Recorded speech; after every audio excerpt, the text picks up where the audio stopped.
ଯେମିତି ଫୁଟୁଥିବା ପାଣିରେ ନିଜର ଛାଇ ଦିଶେ ନାହିଁ, ସେହିପରି ଅଶାନ୍ତ ମନରେ ସମାଧାନର ରାସ୍ତା ଦିଶେ ନାହିଁ। ଏଥିପାଇଁ ପ୍ରଥମେ ଏକାନ୍ତରରେ ମନକୁ ସ୍ଥିର କର।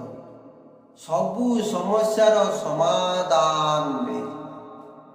ନମସ୍କାର ମୋଟକୁ ଭାଇ। ଆଜିର ସୁଚରିତ ଆରମ୍ଭ କରିବା ପୂର୍ବରୁ ଦୟାକରି ଆମ ଭିଡ଼ିଓଟି ଯଦି ଭଲ ଲାଗିଲା ଲାଇକ୍ ସବସ୍କ୍ରାଇବ୍ ସେୟାର କରିବାକୁ ଭୁଲିବେ। ସମ୍ପର୍କ ଯାହା ସହ ବି ରଖୁଛ ସେତିକି ରଖ ଯେତିକି ତୁମ ପାଇଁ ଦରକାର, କାରଣ ପ୍ରକୃତିର ନିୟମ ଅଛି, ଫଳ ଅତି ମିଠା ହେଲେ ସେଥିରେ ପୋକ ଲାଗିଥାଏ। ଭୋଜନର ମୂଲ୍ୟ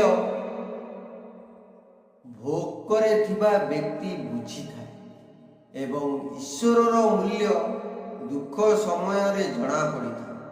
କଥାଟି ଛୋଟିଆ କିନ୍ତୁ ଏହା ସତ୍ୟ ଅଟେ।